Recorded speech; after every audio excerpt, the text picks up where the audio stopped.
name's Kevin Stone. I have been a metal sculptor for almost 20 years now. And as you can see behind us, I'm finishing a Game of Thrones dragon right now. It's all in steel, heat-treated steel. And this came about from a client being in Dollywood. So I built an eagle for Dolly Parton about 12 years ago. And this client was there with his children and came across my eagle and called me up. So I said, well, I'm happy to, I'll build you whatever you want. One thing led to another, and within literally a couple weeks, I was buying material and building a dragon. So this is Drogon, which is the main dragon from Game of Thrones. And he was the, I guess, Khaleesi's main dragon, or her personal pet out of the 3 dragons. In the end, our vision is to have colored lights in his eyes that you'll be able to remotely change from orange to blue, and he'll have the 2 different options of that. Overall length is approximately 55 feet. Weight is about 12,000 pounds finished, so he's probably getting close to that now. Inside is a huge structural frame. He was really designed to have the wings out rather than down, so the frame actually can support his wings out versus having these extra mounting points. But his wings outstretched would be 90 to 100 feet, and his body is 9 feet wide, just the body, and 12 feet tall off the ground. His tail's 26 feet long. The tail mounted is about 30 to 35 feet in the air. And I guess his head's probably 7 or 8 feet off the ground total. The tail had no detail when we came here. It was just a skinned cone, basically. And Michelle and I made all the fins for it that matched the neck, and all the spikes down the middle of his back. And as you can see, there's still welding left to do. So really all that's left now, it's a finished tail. We just have to finish up the welding and put some belly scales on it. And then the tail is ready for mounting. And then the wings, as you can see, we're templating the final webbing of the wings. This pipe that is a structural support for the webbing of the wings, this will all be covered. We're going to be making a textured skin with a little bit smaller dimples than this, and the textured skin will be over top of the pipe, hiding it and giving it more of the skin and the tone and feel of the dragon. This will be a big knuckle and a big claw, so the claw will be about this size, and the claw will be kind of like a hook claw that'll face in on an angle.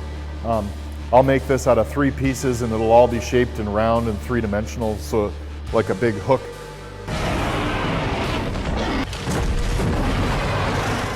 The head and neck is all finished.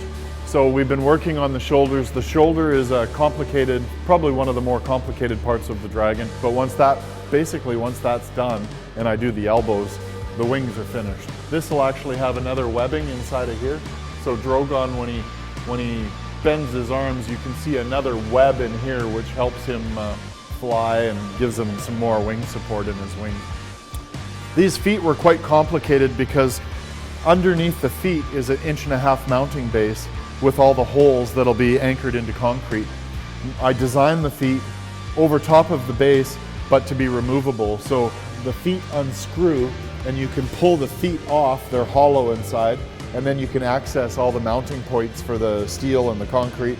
I started putting texture on all of the claws, and there's still lots to do yet. It's a slow process because you can't put too much heat into it. It'll start warping the claws.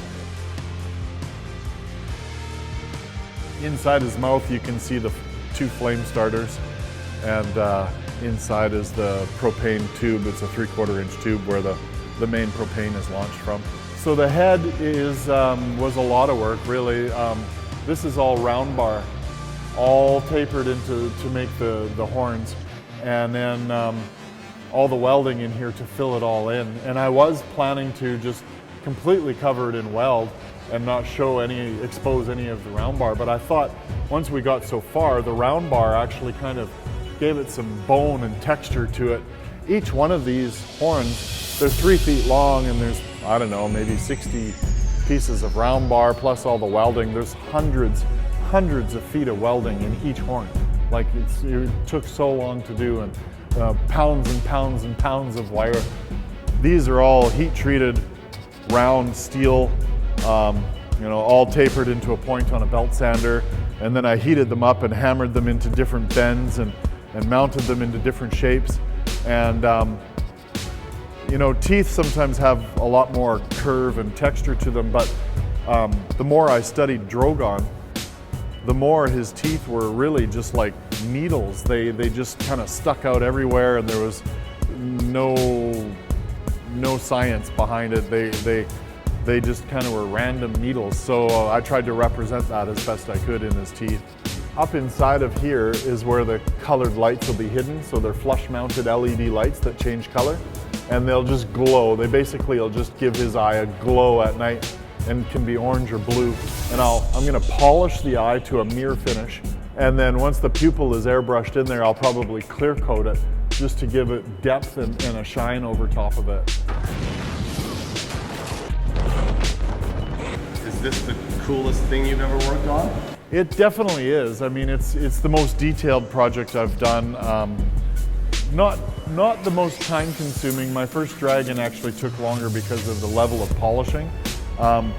But you know, the amount of pieces and parts that have been on this dragon, and the amount of welding and the overall scale and difficulty of working on it, it's definitely been the hardest project I've ever done. So.